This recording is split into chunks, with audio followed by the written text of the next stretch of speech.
Pagi menjelang siang, kawan-kawan semua. Iya. Udah sarapan semua belum? Belum. Jadi terima kasih kawan-kawan atas kehadirannya di sini. Semoga sehat selalu buat kawan-kawan wartawan semua, media semua. Perkenalkan dulu, saya Dewang Purnama, kuasa hukum dari klien saya, Gusti Rosalina Ocha, alias Mbak Ocha yang sering kita panggil. Dan ini di sebelah saya ada Kak Astrid. Ini ketua apa Kak? Perempuan Merah Putih.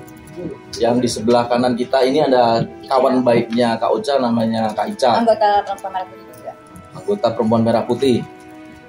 Jadi gini kawan-kawan, pertama-tama kami akan mengambil sikap dan menyikapi terkait adanya beberapa unggahan di story WhatsApp, di mana story WhatsApp itu di akun story Instagram atau sosial media, di mana Instagram tersebut dengan nama IKU, betul ya, IKU, yang merupakan akun Instagram milik saudari yang dapat kami sebut dan kami duga berinisial KEY atau K ya, di mana unggahan-unggahan tersebut mengarah terhadap tuduhan-tuduhan tanpa dasar kepada klien saya, si Kak Ocha, yang dimana tuduhan-tuduhan tersebut tanpa ada bukti sama sekali yang dapat dibuktikan dan mengarah dan menuju ke ranah fitnah, di mana unggahan tersebut sebenarnya kami tidak akan memperdulikan sebenarnya, dan kami sudah mencoba untuk diam saja selama kurang lebih seminggu ya Kak Ocha, lebih 2 minggu lebih. 2 mingguan kita diam saja, tapi memang keadaan dan kondisi berbeda dan berkata lain. Dari kawan kita ini ada yang melaporkan terhadap klien saya, yang Kak Ica ini ternyata, dan kawan-kawan lain, ada beberapa puluh kawan-kawan lain di sana yang ternyata melihat unggahan tersebut dan akhirnya memberitahu kepada klien saya, bagaimana ini kok ada unggahan seperti ini, bagaimana kebenarannya, kok ternyata ada tuduhan-tuduhan yang mengarah ke ranah fitnah. Disitulah yang membuat kita semua harus bertemu di sini untuk mengklarifikasi ini semua. Jadi kami juga bertanyakan apa maksud dan tujuan dia melakukan unggahan-unggahan tersebut, di mana memang unggahan-unggahan tersebut merupakan unggahan yang menurut kami sendiri, hemat kami, ini ada indikasi tanda kutip konsekuensi dan ada pasal-pasal yang mengatur terkait masalah Undang-Undang ITE. Jadi menurut kami terkait adanya unggahan tersebut, dan untuk semua orang ya, bukan hanya dia, harus benar dalam melakukan media komunikasi. Untuk dia posisinya mau lakukan upload, mau posting apapun, dia harus tahu norma-norma di dalam memakai media sosial atau sosmed. Ini sebenarnya yang membuat kami harus angkat bicara saat ini di sini. Maksud dan tujuan dari inisial KEY ini apa, dan apa yang memang dia inginkan dari kami. Makanya ini mungkin harus kita angkat bicara, dan per hari ini saya selaku kuasa hukum dari Gusti Rosalina Ocha melakukan somasi terbuka terhadap saudari Keila Evelyn Yasir yang berinisial KY. Itu kita melakukan somasi terbuka. Dan juga hari ini juga kita melakukan somasi tertulis yang akan segera kami kirim per hari ini juga kepada KI. Di mana somasi tersebut memang secara hukum kita harus terapkan dahulu sebelum kita mengambil langkah-langkah selanjutnya.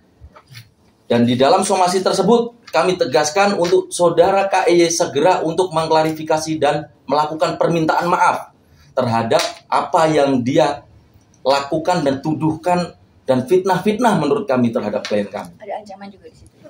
Ada beberapa ancaman. Jadi untuk terkait lebih lanjutnya, nanti supaya kawan-kawan saya ini yang ada di sebelah nih Kak Astrid, terkait masalah statement-statement yang kemarin sebelumnya dibuat sama si Kak Ocha sebagai Ketua Perlindungan Perempuan dan Anak Organisasi Perempuan Merah Putih, nanti supaya dijelaskan ini ketuanya Kak Astrid. Dan nanti terkait masalah siapa yang memberitahu klien saya, ternyata klien saya ini bukan tahu langsung dari apa yang ada di dalam handphone, apa yang di storyin, tidak, tapi dari orang-orang lain, kawan-kawan kita yang menginfokan dan memang yang peduli dengan klien saya, termasuk Kak Ica ini salah satunya. Ya mungkin nanti bisa dijelaskan Kak Ica gitu ya. Itu memang kenapa kok bisa sampai Kak Ica ini memberitahu klien saya, terus di situ Kak Ica itu kapan mendapatkan informasi dan story WhatsApp itu, coba nanti dijelaskan Kak Ica. Gitu kawan-kawan mungkin. Bang, sorry tentang unggahan itu. Kalau boleh tahu apa isinya sehingga merasa dirugikan? Oke, sebenarnya masalah apa isinya itu buat saya sih sebenarnya ya sudahlah ya gitu, karena semua manusia itu pasti punya hal-hal ya yang entah itu benar entah tidak. Lu mau nyenggol sih nggak masalah buat saya. Semua orang berhak untuk berproses menjadi baik. Nah itu ada hal-hal yang mungkin menyinggung tentang hal-hal yang sebenarnya tadi entah itu benar entah itu tidak perlu dipublish. Kenapa? Semua orang berhak untuk berbicara. Semua orang berhak untuk memberikan komentar ya. Artinya kan waktu itu saya memberikan suatu statement itu karena diminta. Nah, otomatis kan saya memberikan statement atas nama saya sebagai Ketua Perlindungan Perempuan dan Anak. Saya memberikan statement itu ternyata beliau tadi menyerang saya dengan bahasa tadi yang menurut saya tadi kurang pantas untuk dilihat oleh masyarakat luas. Tapi kembali lagi saya pun tidak merespon di awal karena kenapa? Ya sudahlah, saya juga bukan orang manusia suci. Semua tidak ada yang suci manusia. Pasti punya ada sisi gelap, pasti punya masa lalu. Dan bagaimana manusia itu berproses menjadi lebih baik itu kan yang dilihat sebenarnya. Tidak perlu melihat yang lalu-lalu atau apapun itu. Itu kalau benar begitu. Terus isinya seperti apa sih, Mbak? Mungkin yang Ancaman juga nggak apa-apa. Nggak boleh Nggak apa-apa ya. ancaman. Oke. Ada jadi ada ancaman di sini. Sorry. Ancaman ya itu nah.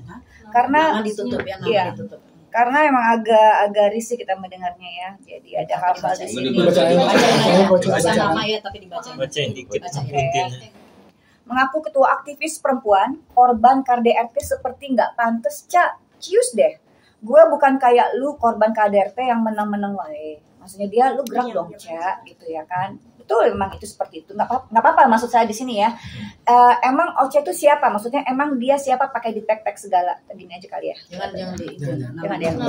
Bacain aja. Ya ampun, nggak heran dia hopengan sama si Ocha. Maksudnya si mantan suaminya. Sama-sama nggak jelas. Cak, mending you stop deh. A1 lu gua pegang. Nih perempuan, ya hidupnya lebih memperhatikan dari saya loh. Mending you sebut ya apa ya? Titik-titik gitu. Apa ya? Gimana nih? Mending you mubas aja. Sono Cak, bakar no bakar. Urusin hidup lu sendiri yang lebih berantakan.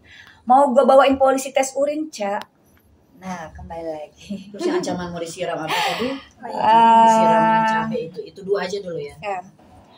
Oke, nah ancaman di sini adalah lu usahain jangan sampai ketemu gue, Cak. Ntar gue siram pakai air cabai sama terasi loh. Cukup itu aja. Sisanya mah. Jadi sebenarnya sih Bang Jadi gini, merespon dari beberapa hal yang disampaikan di story WhatsApp yang memang secara terang-terangan nih udah ditujukan kepada klien kami. Saya cuma hanya menghimbau bahwa negara kita ini adalah negara hukum. Iya.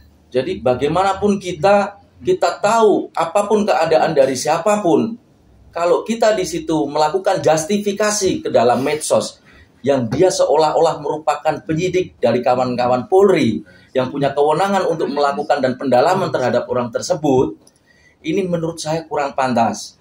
Karena apa? Karena dia sendiri menurut saya saat ini harus lebih terpentingnya mengedepankan emosi diri untuk terkait perkara-perkara kemarin yang menimpa dirinya.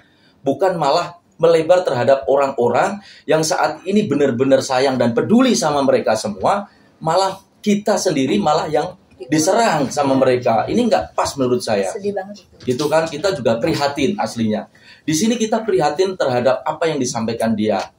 Kalau kita mengacu nih, terlalu dini juga mengacu undang-undangnya, mengacu pasal hukumnya. Di situ ada ketentuan pasal 27 ayat 3, juntonya di situ pasal 45 ayat 3, Undang-Undang nomor 19 tahun 2016, penggantinya adalah Undang-Undang nomor 11 tahun 2008. Itu yang mengatur terkait ITE ya. Ini kan ada ketentuan bahwa menginformasikan publikasi terkait masalah fitnah-fitnah melalui medsos, ini ada ancaman hukuman yang luar biasa.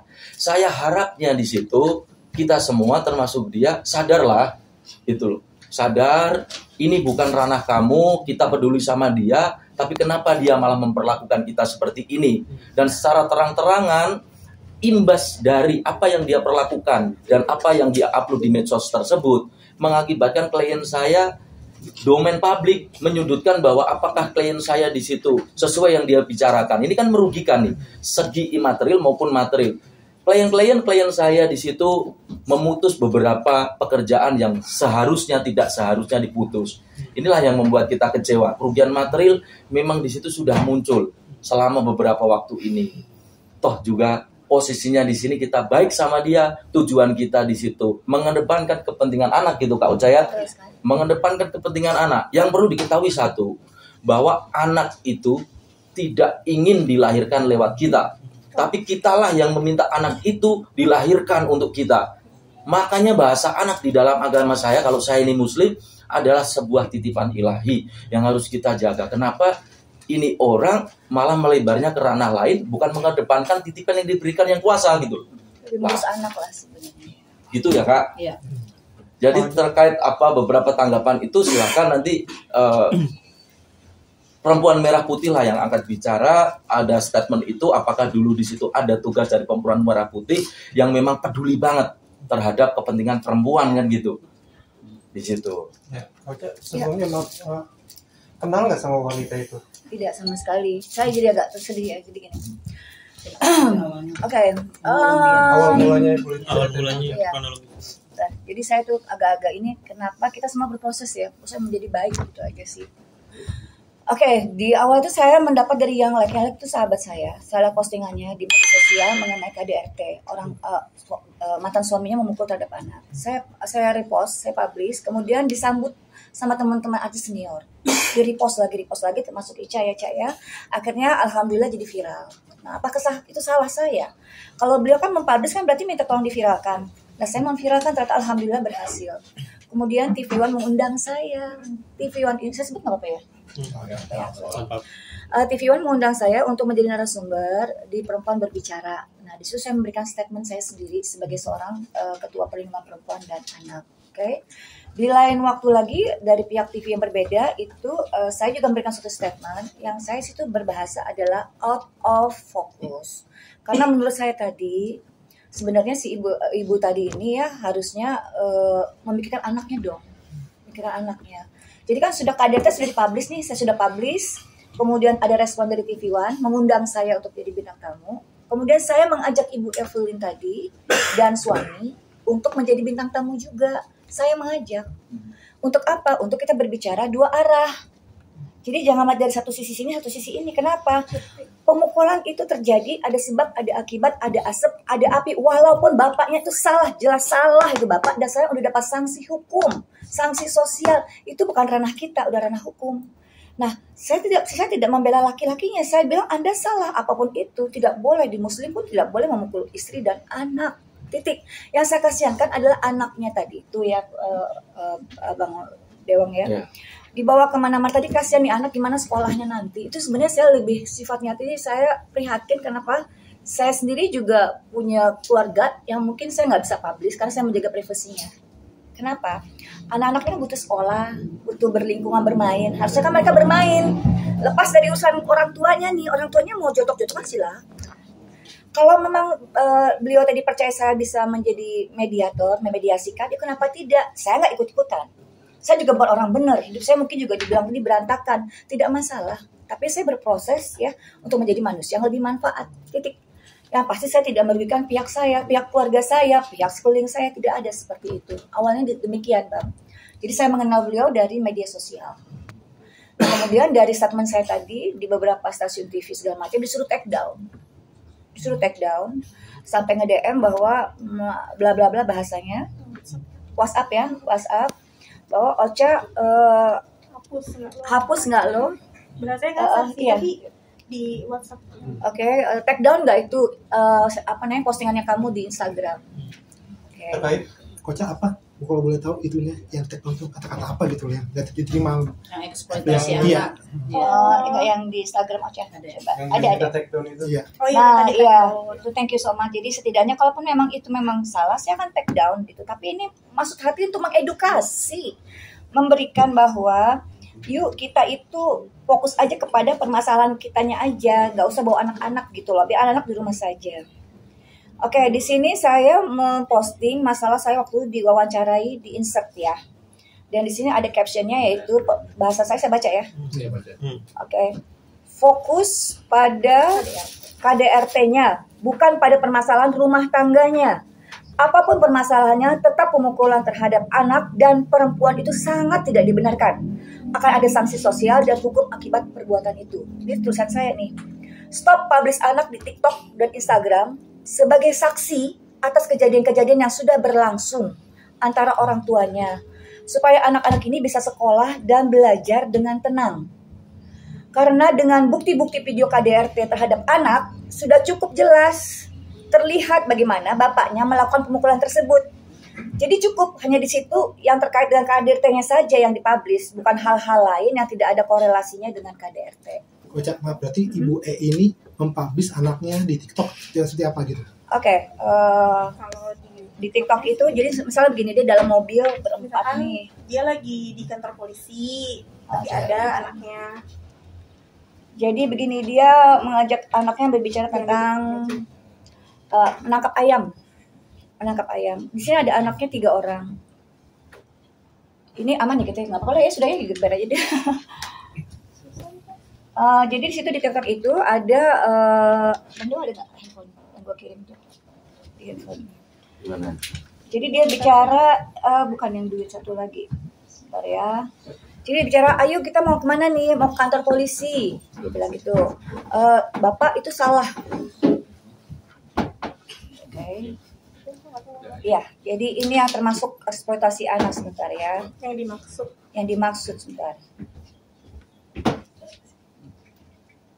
Hati ya hanya bisa kedatangan kami ke sini seperti saya. Oh jangan ya. Oke. Ikutin aja. Ya intinya gitu aja deh, dia melibatkan anaknya, salah satu anaknya atau ketiga anaknya dalam video itu. Nah menurut saya tadi kan kasihan anak ini. Gimana nanti kalau ke sekolah anak-anaknya ngelihat masuk sekolah, orang-orang tahu, ibu-ibunya tahu, oh ini anak ada masalah, orang tuanya kan kasihan dong mukanya. Karena jejak digital itu nggak bisa hilang loh. Kedua, kita wajib melindungi anak-anak kita itu ada privasinya. Kita harus nanya, sayang kamu nggak apa-apa dipublish. Kenapa? Dia nyaman tidak dipublish itu. Yang lain lagi, kita mencegah yang namanya penculikan. Maaf, sekarang sektor itu apa namanya untuk yang anak-anak di bawah umur. Dan whatever itu alasannya kita menjaga privasi ini anak. Nah masalah tadi dia ada ribut-ribut antara orang tuanya, ya sudah selesaiin aja.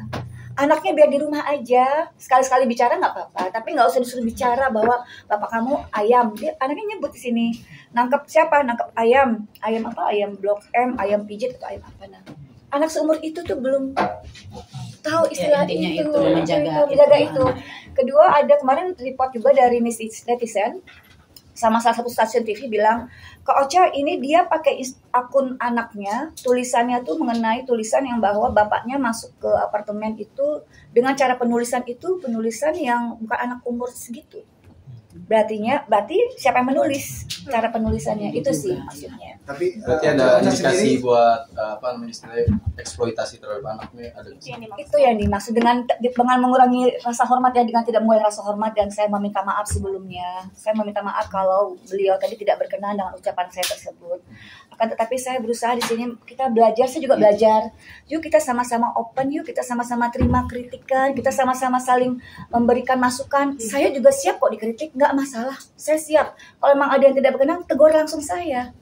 Saya akan ikut mereview kalau memang itu salah, Bang. Yeah. Dan saya minta maaf kalau ini menyinggung beliau, tapi ini tidak ada pengaruhnya kok ke mantan suami ya, karena beliau sudah tetap dihukum di Jakarta Selatan, gitu loh. Yang lain lagi, beliau terlalu menyenggol ke, mohon maaf, ke instansi pemerintah. Kan itu berbahaya buat beliau. Ke kepolisian, ke profesi lawyer, ya kan, ke teman-teman yang lain. Ini kan kita berhak untuk berbicara loh, guys. Tapi pernah ada komunikasi dengan si KI itu? Beliau meng-WA saya dengan bahasa tidak pantas, saya diamkan. Ada semuanya. Iya, tapi sebelumnya saya merespon karena saya ngajak beliau ke TV1. Hanya itu. Bahkan saya bicara, yuk kita sharing yuk kalau emang berkenan, karena saya juga pernah punya pengalaman. Saya bisa bicara karena saya pernah mengalamin. Gitu loh. Bukan berarti saya sok benar, bukan. Hidup saya juga mungkin masih belum junjungan seperti dikatakan, saya diam gitu. Kita semua manusia lagi berproses loh semua, ya enggak? Kita semua lagi berproses yang terbaik untuk keluarga kita loh. Ya, sebagai keluarga, dalam karir, dalam hablum minallah dan whatever lah itu. Benar nggak? Jadi tolong dong kita fokus kepada anaknya aja supaya cepat sekolah anaknya, supaya cepat bermain ke mall, cepat bisa ketawa-ketawa sama temennya. Si anak supaya dapat apa namanya tadi penghidupan ya, hak bagaimana pengasuhan. Nah, sekarang gimana dapat hak pengasuhan? Bapak sekarang di penjara nih. Bapak sekarang di penjara. Yang nafkahin siapa? Nah, itu kan mereka yang lebih tahu. Jadi ada sebab, ada akibat, ada konsekuensi. Gitu loh. Jangan nyenggol orang-orang yang ngasih komentar, yang memberikan pendapat yang baik. Menurut kita tuh tepat sih ya, gitu loh. Berarti somasi ini terkait dengan pencemaran terhadap Ocha sendiri ya? Bagaimana Bang? Intinya memang dugaan. Kami masih menduga karena bukan hak kami juga menyatakan bahwa dia sudah mencemarkan apa tidak. Kami menduga dari kata-kata yang dia story di Instagram tersebut, kami juga memang adanya indikasi menuju ke pencemaran nama baik. Iya. Itu sih aslinya. Sorry, Ada batasan acaranya. Somasi ini ada batasan waktu. Somasinya kapan modalnya? Ini hari ini juga. Hari ini per tanggal 23. Ini tanggal berapa? Boleh Bang ditunjukin Bang. Oh iya. Per tanggal 23 nih. Bang ditunjukin. Nih, dah oke. Tahan. Maksudnya sih yuk mari kita ininya saling sopan-sopan, saling menjaga adab. Oke. Ya. Ya, per tanggal 23 memang kita layangkan somasi ini. Tujuannya somasi ini aslinya untuk klarifikasi dia. Apa maksud dan tujuannya. Karena somasi ini bukan sesuatu yang dimana kita akan melakukan suatu tindakan segera, tidak. Kan kita berikan waktu nih dalam waktu 3 kali 24 jam untuk dia memberikan klarifikasi kepada kita maksud dan tujuannya. Semoga saja harapan kita dengan somasi ini sebagai jembatan atau wadah dia untuk memberikan klarifikasi dan untuk berbaik lagi sama klien saya. Maksud dan tujuannya arahnya kemana. Kalau memang di situ toh ada yang salah dari klien saya, ya kita namanya manusia tidak luput dari kesalahan dan tidak sempurna, kita saling berminta maaf. Tapi kalau menuju ke ranah-ranah yang menyinggung terkait masalah hukum, ya otomatis di situ kita akan bicara seperti halnya hari ini. Ya. Kalau mengabaikan somasi itu sendiri gimana Bang? Ada langkah selanjutnya Bang?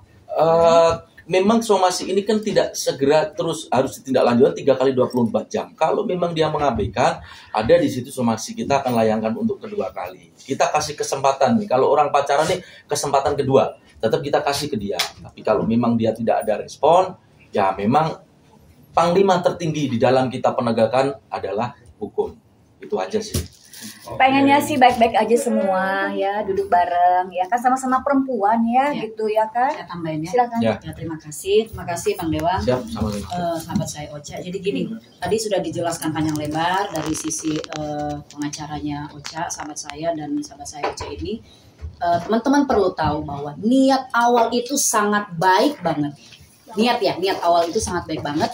Dimana tadi Ocha sudah dijelaskan memposting dari kekerasan yang dilakukan oleh mantan suaminya itu ya, baik terhadap anaknya yang viral saat itu, dan kita pun sendiri, saya pun sampai memposting bahwa kawal sampai baju orange, garis bawahi bahwa kami aktivis perempuan di sini benar-benar mensupport perempuan, mendukung perempuan, dan mendukung ibu ini yang benar-benar kita melihat anak dan ibu ini yang dalam saat itu adalah sangat viral, terjadi kekerasan dalam rumah tangga, bahkan anaknya sendiri semua viral seluruh Indonesia tahu. Jadi kalau ada bahasa statement begini, katanya aktivis, kenapa tidak mendukung kami? Kami yang awal mendukung itu, menviralkan itu ya teman saya Ocha ini. Jadi kami clearkan dulu ya, kami awal yang memposting, memviralkan, bahkan saya sendiri masih ada di Instagramnya. kawal sampai baju orange, karena kami sangat concern, teman-teman juga yang lain ya kalau lihat kita pendampingan sangat concern banget di kasus ini, apalagi anak ya yang kita kawal saat itu, bahkan sampai diundang ke TV One ya itu Cak ya. Di TV One pun saya datang, walaupun saya tidak diwawancara, tapi saya datang untuk mengawal. Bahkan saya bilang, Bu, kami akan tetap mengawal dan mendukung Ibu sebagai perempuan. Jadi kami sangat mendukung. Cuma di sini Ocha sebagai ketua bidang perlindungan dan perempuan, maksudnya dia, yuk anak yang diprioritaskan, bukan mengabaikan ibunya, tidak sama sekali. Dengan segala hormat ya, ibu di sini kami membuat sebenarnya sini, kami sampai detik ini mendukung, bahkan sangat mensupport beliau, ibu dan anak. Jadi tolong digarisbawahi di sini.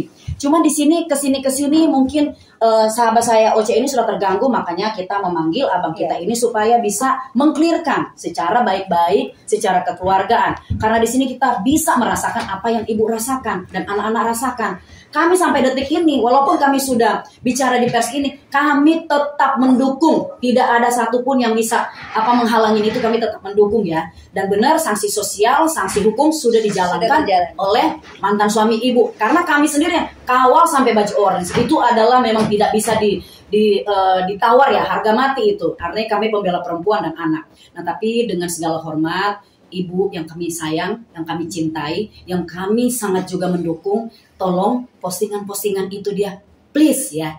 Kalau bisa seperti yang sudah dikatakan tadi, lebih nice, lebih bijaksana, lebih baik. Karena kita ini bersosmed, kita mengedukasi juga masyarakat Indonesia supaya lebih bijaksana dalam kita bersosial media. Supaya kita juga tidak terkait dengan ranah-ranah yang nanti menggiring, dan ranah-ranah nanti ke depannya ada permasalahan-permasalahan yang sudah dijelaskan oleh abang kita, pengacara kita ini. Dengan segala hormat, please deh, kita bisa duduk bersama. Kalau tidak puas, ayo kita duduk bersama. Apa yang menjadi ketidakpuasan ibu, kita mungkin bisa fasilitasi di sini semuanya. Yuk kita sama kita bang bahasanya ya, kita bisa discuss apa namanya ya. Nah di sini itu ranahnya Bang Dewang karena kliennya, tapi saya di sini sebagai ranah perempuan, sebagai ketua umum Perempuan Merah Putih, saya tetap memberikan statement, kami tetap mendukung siapapun perempuan Indonesia yang merasa terzolimi, yang merasa mendapat tindakan kekerasan, kami tetap berada di pihak itu.